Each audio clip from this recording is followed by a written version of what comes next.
Good morning, everyone. Ladies and gentlemen, distinguished guests.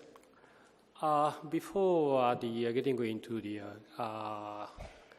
given the time for speech, I sincerely hope all the Turkish people kidnapped in Mosul right now will be safely rescued as the friendly country of Turkey. And also, I have to convey my message from Prime Minister to the sense of condolence to the old casualties and their friends, their families, the casualties in the tragic accident in Soma coal mine last month.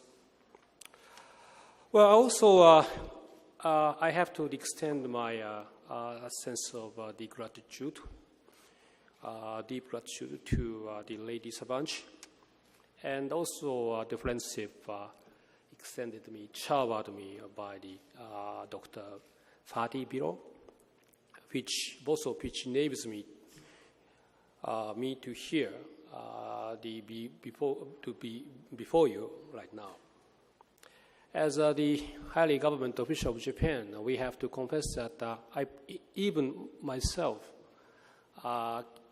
can visit here, Istanbul. This is my fourth trip within recent 3 years. And together with another trip, together with my Prime Minister, visiting Ankara last year, and reciprocated by the Prime Minister Tayyip Erdogan, which took place last January. He took lots of highly ranked, distinguished business people from your country. So therefore, a kind of the investment between two countries are very rapidly stepping up right now, investment stepping up. And also, we will definitely keep this accelerating the strengthening relationship between us. So today, let me touch upon some my views, my interpretation about what are taking place in the world right now, under the name of a kind of a gift or trap. Namely, how should we capitalize on increased supplies and the lower prices of crude oil and the natural gas? And at the background, there has been an increase in the shale gas production and subsequent rise of so-called tight oil production in the United States. Recent data is telling us that between 2005 and up until last year, its production has boomed 44%. And soaring economic growth rates are seen not only in the developed economies, but also in emerging economies. The recent completion of natural gas negotiations between Russia and China may allow East Siberian gas to be exported to China. Reportedly, the agreed price of natural gas to China will be lower than the price agreed between Russia and European countries. So, a kind of the assuming gain. Can we expect to see increased supply and the lower prices of crude oil and natural gas? Could we imagine this scenario if it be a case a decade ago when the price of oil started soaring?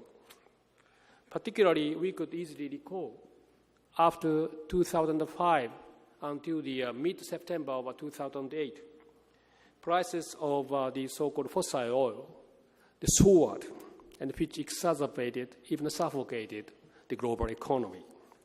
And then all of a sudden, so-called Lehman Brothers shock disrupted world economy. But still we have some caveats when we try to analyze and forecast of the trend. As a result of lower prices and or increased supply, oil demand may increase in countries that have high consumption but low energy conservation, such as the United States and China. However, with regard to the United States, I will revisit the later by data has conspicuously improved. Oil demand may surge in supplying countries due to their significant domestic industrialization. Of course, supplying countries have as their own rights to consume, to utilize their indigenous resources. So therefore, oil exporting capacity in these countries may decrease as a consequence. With regard to China particularly, there is a notable increase of automobile purchases in China, which is now the largest auto market, as well as being the largest importer of oil. In 2010, China had 67 vehicles per 1,000 people, while 600 in Europe and 800 in the United States. Therefore, we could assume that there remained huge room for Chinese people try to purchase the automobile. And as well as the caviar, we also have to pay attention to wildcards. China's oil and gas-related industries have a unique structure characterized by the dominance of state enterprise, not by private companies. So therefore, we are wondering to what extent so-called price mechanism would function in that country. The second point, the high liquidity and availability of capital in the global financial market. So let me again revisit on this issue later. The two scenarios, in a simplified manner, let me raise to all of you a kind of gift scenario. Recently developed shale gas and tidal capacity, notably from the United States, along with newly developed natural gas resources from East Siberia, coupled with stagnant demand in developed economies, will relax the global oil and natural gas market and reduce their prices. That is scenario. According to the gift scenario, in the United States, domestically produced natural gas and oil resources could strengthen supply structures and did create further employment. It would also reduce U.S. oil and natural gas imports and therefore relax the global gas and oil markets. In addition to shale gas reaching the market, development of natural gas in East Siberia would increase supply of natural gas. If the reported agreed natural gas price between Russia and China be lower than the price agreed between Russia and Europe, other gas-supplying countries would have to lower their price in order to be competitive, especially in the Asian market. On the other hand, according to the trap scenario, with the prospect of short to medium-term market relaxation of oil and natural gas, countries will defer investment in energy conservation and non-oil energy sources. When global economic growth becomes more robust and demand increases, or if an unexpected situation occurs somewhere in the world, the price of oil would soar and bring about an unexpected burden on consuming countries. So, in the trap scenario, although development of oil and natural gas is being accelerated, actual supply will require infrastructure such as pipelines, refinery equipment, shipping facilities, and the train at the harbor. Without those investments, we couldn't reach actual supplying of oil and natural gas. And also, there is sometimes significant opposition to such development on environmental grounds. One example is a Keystone XL pipeline project in the United States. Investment for more efficient equipment would not pay off, as the depreciation of new investment should be more expensive than consuming more, in this case, but cheaper oil. cheaper fuel. And investors seek higher yields. We couldn't deny this. Recently, with yield levels globally expected to be low, investors have invested more in commodities like oil and natural gas, in despite of actual demand. This hypothesis is substantiated by the recent low level yield of junk bonds. Recent newspapers are telling us the trend. And fundamentally, the pursuit of efficient energy consumption by individuals, including business, and society as a whole would slow. Look at the next page, the graph. We have prepared trend of energy elasticity, defined as the total final consumption decrease, change over the change of a GDP growth, like this.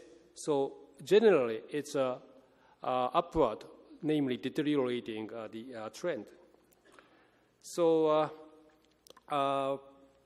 until recently, this trend kept deteriorated the past 2 decades, but this graph is telling us the recent few years, this deteriorating trend is now turned to be more positive. So therefore, we have to monitor carefully, but still too early to judge general trend be improved in reverse manner.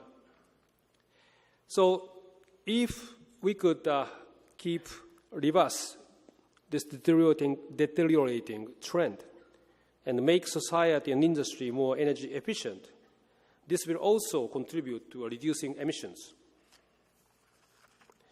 So let's introduce another few points for the contemplation and discussion. Japan has maintained its position as one of the most energy efficient countries, particularly after the late 70s, when we had encountered 2 times of oil crisis.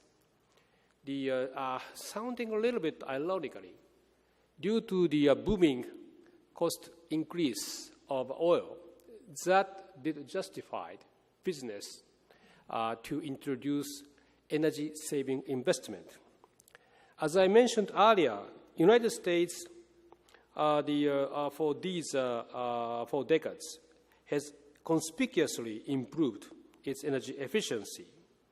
So in case of Turkey, according to my database is correct, the level of energy consumption per unit GDP growth of the 2011 is almost similar to the Japan's level as of 1971. But once energy-saving investments are introduced, their effect is embedded and therefore long-lasting. As such, returns on these investments should be evaluated not only on a short-term basis. However, when oil and natural gas prices are expected to be a downward trend, such a business evaluation in business may not be widely accepted. When the global money supply is plentiful, oil and natural gas prices may be speculatively overpriced. Energy efficiency would protect individuals and the society from overspending on fuels, particularly such speculatively overpriced money usage take place. This would be the case globally, but would have particular ramification for countries with scarce domestic indigenous oil resources. Typical example is Japan, of course, but to lesser extent, also the case in Turkey. In the largest oil-consuming country, the United States aggressive effort were introduced to reduce dependency on oil, particularly before 2008. These included the increased use of mass transportation, like trains and buses, and this trend continued until the mid-September of 2008, when Lehman Brothers shock disrupted, followed by the financial crisis. So we must monitor and assess whether an abundance of newly available domestic natural gas and oil would affect effort toward energy saving and efficiency. In the largest oil importing country, namely China, efficient consumption of energy, notably automobile fuels, is vitally important, not only for economic reasons, but also for environmental and health reasons. Everyone wants to enjoy cleaner air in the big cities in China.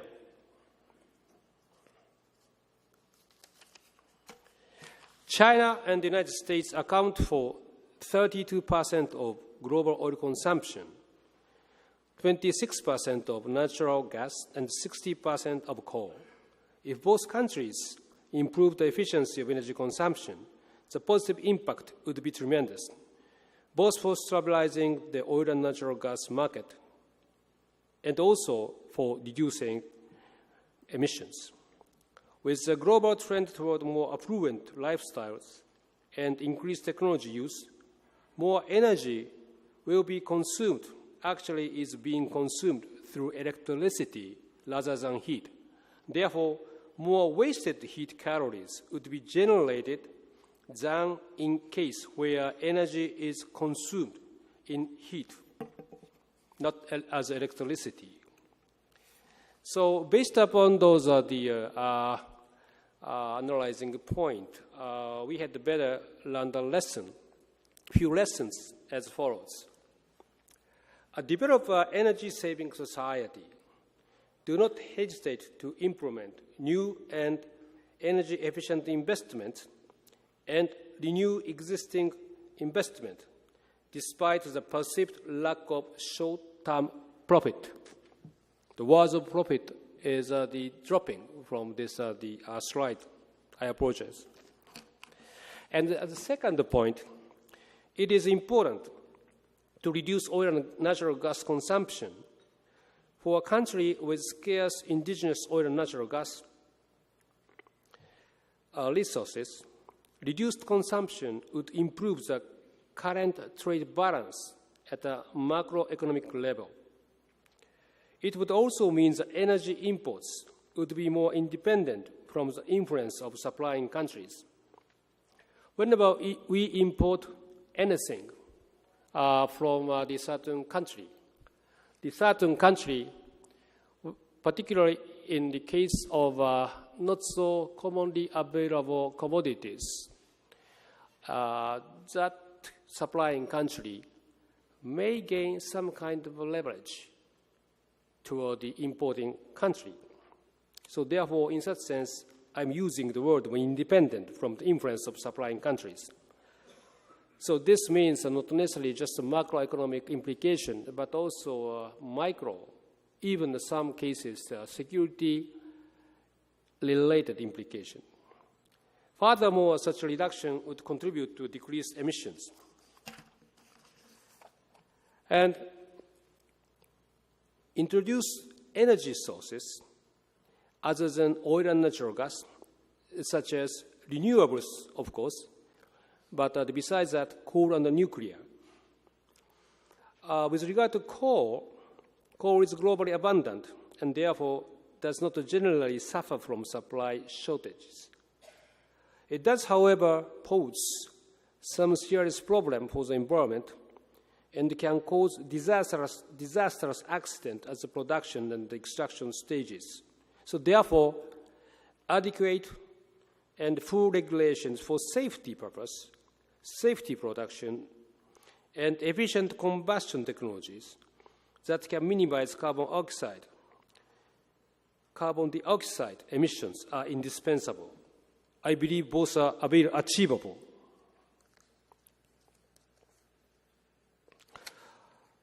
Well, this page is showing if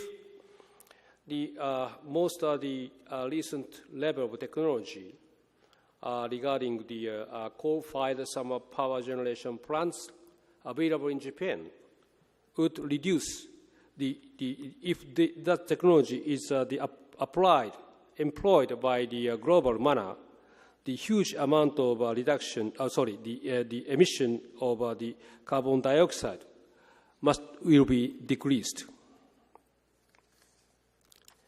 And of course, we must touch upon the nuclear, because as a primary source of non-oil and the gas energy source.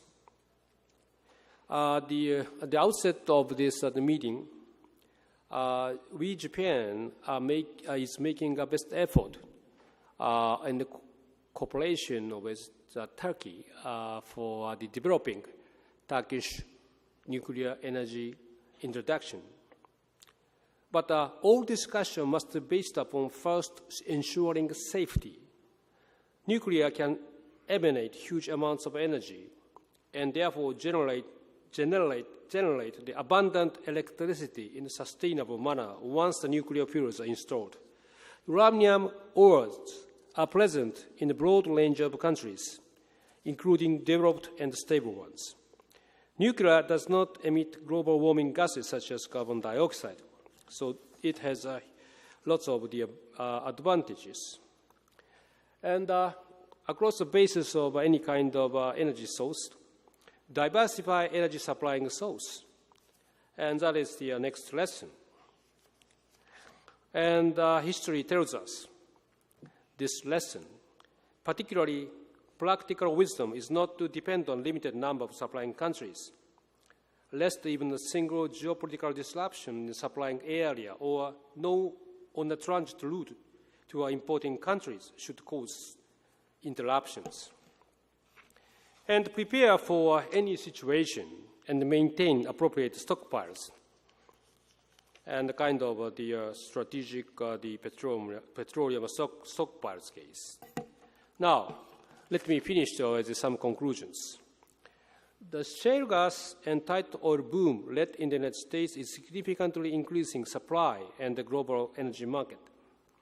Also, a recent agreement between Russia and China on the natural gas may lead to increase in cheaper natural gas from other supplying countries, which have to be competitive with both the United States and Russia. We must ensure that these events be a gift to the global energy market. For that sake, we should keep seeking the most efficient energy consumption structure and making investments, and avoid risk of complacency due to the present situation. Also, when an unexpected disruption occurs, the price of oil and natural gas may easily fluctuate, amplified by the global awash money supply. So, in that sense, the fact that Istanbul introduced the railway mass transit transportation system, namely Marmaray, that was the very magnificent wisdom of the Turkish colleagues. And as well as those, the lots of the room of investment should remain, such as the such sectors as steel production, fertilizer, paper, glass, and glass. All of these industries are consuming heavily energy. In the case in consumer countries, particularly one with scarce indigenous natural resources, that once investments for energy efficiency are introduced, its energy saving effect will be long-lasting. So therefore, the cost and ROI, so-called ROI, the return on investment analysis, should be conducted in such manner. Also, we must be careful of high volumes of money awash globally as this can make the oil market highly sensitive to unexpected events. Efficient energy consumption structures help our consuming countries to be more independent and immune from the unpredictable and fluid environment. Well, thank you very much for your kindly paying attention to me. But at the last word, once again, Japan has a long history of your country, not long as the 600 as the Polish counterpart, but very important events had taken place late 19th centuries in Japan, but the Turkish people, courage and kindness reciprocated that Japan's incident takes place in Japan. They helped rescue Japanese people in Iran late 20th centuries. So therefore, we are celebrating Marmalai and sincerely hope that wisdom to be developed more. Thank you very much.